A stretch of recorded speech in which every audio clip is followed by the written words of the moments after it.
حضرت سیدنا ابراہیم علی نبینا علیہ الصلاۃ والتسلیم کا ذکر یہاں پر ہے، وہ جو آپ کے بچپن میں واقعہ پیش آیا کہ آپ تنہا اپنی آبادی میں تھے جو اللہ کی عبادت کرتے تھے، باقی سب کے سب وہاں پر بتوں کی پرستش والے، کچھ ستارہ پرست تھے، کچھ سورج کے پوجا والے تھے۔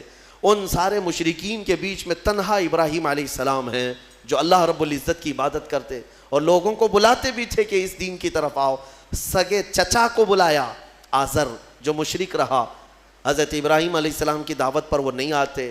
بتوں کا تو ایک بہت بڑا میلہ لگتا تھا، اتنے بڑے وہاں پر تراشے ہوئے ان کے اپنے خدا تھے جن کے پاس منتیں مانگی جاتی، اعتکاف کرتے، نظر و نیاز کرتے، اس زمانے کے جیسے طریقے تھے ان کے۔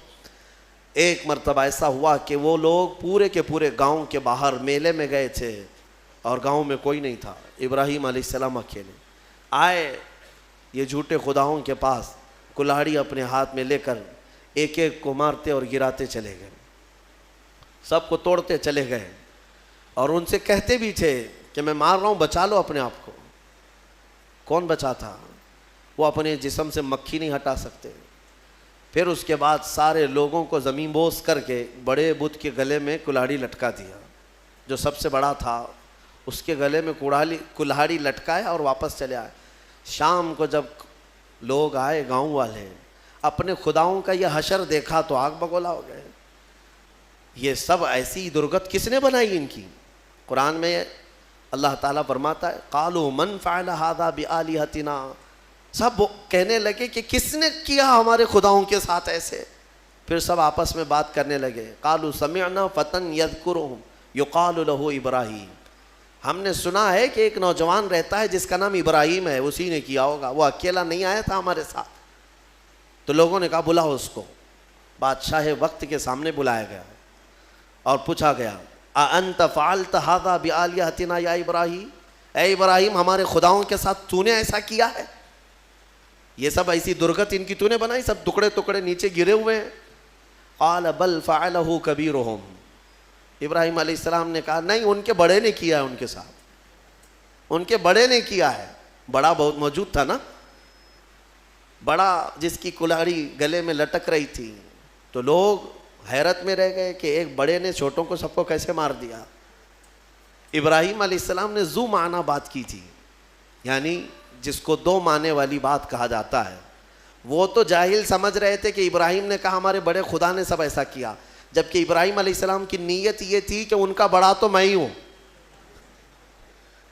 ان کا بڑا میں ہی ہوں، ان کے بڑے نے کیا ہے، آپ سچ ہی بول رہے تھے۔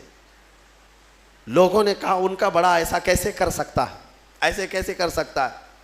تو آپ نے کہا باقی تو سب مرے ہیں، ایک تو کھڑا ہے، اس سے پوچھو کس نے کیا، ایک تو ابھی باقی ہے نا، اسی سے پوچھو باقی سب کے ساتھ ایسے کس نے کیا۔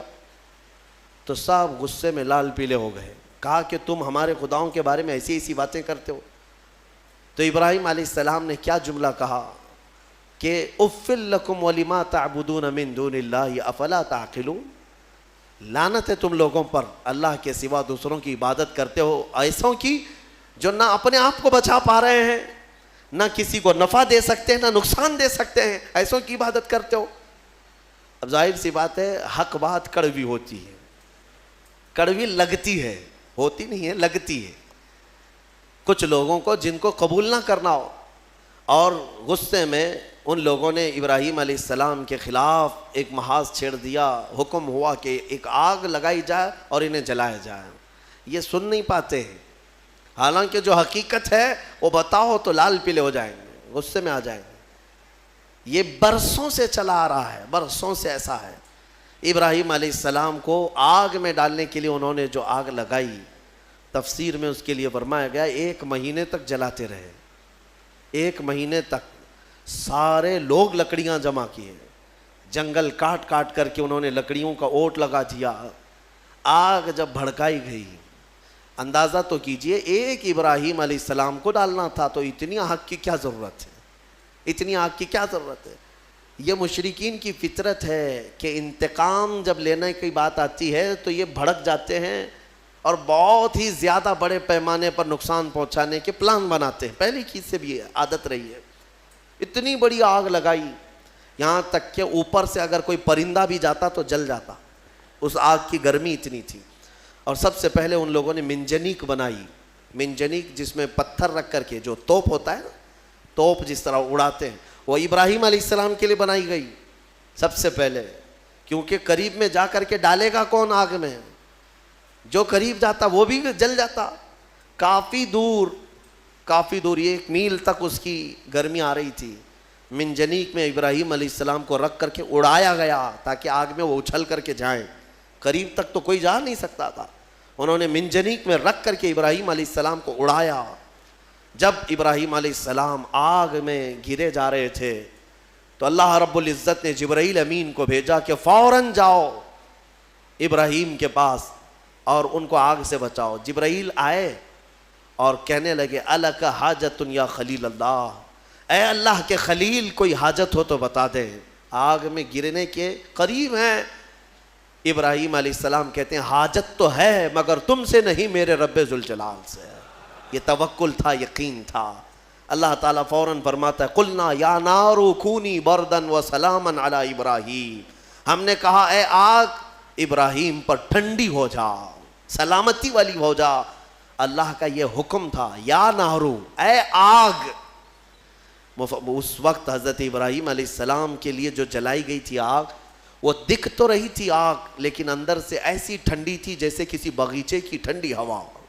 ابراہیم علیہ السلام اس میں کئی دنوں تک رہے اور آپ کے جسم تو دور کی بات, آپ کے کپڑے کا رواں تک نہیں جلا. اور اتنا ہی نہیں, روایات میں ملتا ہے کہ اس زمانے میں پوری دنیا میں جہاں جہاں آگ جل رہی تھی ساری آگ ٹھنڈی ہو گئی تھی, کیونکہ اللہ نے فرمایا یا نارو, اے آگ ٹھنڈی ہو جا. تو ہر آگ نے یہ محسوس کیا کہ یہ حکم میرے لیے تو نہیں ہے. دنیا میں جہاں جہاں آگ جل رہی تھی سب ٹھنڈی ہو گئی. ابراہیم علیہ السلام کے لیے ٹھنڈی کی گئی تھی ایک آگ, لیکن دنیا کی ہر آگ ٹھنڈی ہوئی ہے. اسی لیے ہمارا یہ عقیدہ ہے کہ اللہ تبارک و تعالی جب اپنے محبوب بندوں کی محبت میں رحمتیں اتارتا ہے یا ان کے آس پاس سے عذاب اٹھاتا ہے تو جو قریب میں ہوتا ہے سب کو بھی وہ برکت میسر آ جاتی ہے, وہ برکت مل جاتی ہے. ابراہیم علیہ السلام کئی دنوں تک وہاں رہے اور اس کے بعد آگ بجھائی گئی, اور جب آگ کو ٹھنڈا کیا گیا تو ابراہیم علیہ السلام اپنے کپڑے جھاڑتے ہوئے کئی دنوں کے بعد آگ سے باہر آ رہے ہیں. میرے عزیزو, وہاں کیسے رہے آپ؟ یہاں تک کہ روایات بتاتی ہیں کہ ابراہیم علیہ السلام کو اس آگ کے اندر پھل بھی ملتے تھے, غذا بھی ملتی تھی, پانی بھی ملتا تھا, ساری نعمتیں ملتی تھی, اور کھاتے بھی رہتے تھے, پیتے بھی رہتے تھے. یعنی ابراہیم علیہ السلام کے لیے اللہ تعالیٰ نے وہ مکمل ایک بہترین آرام دہ باغیچہ بنایا. یہ مولا کی شان ہے, وہ جب آگ کو چاہے ٹھنڈا فرمائے اور کبھی ٹھنڈے کو چاہے تو وہ آگ بھی بناتے, اس کی قدرت کے فیصلے.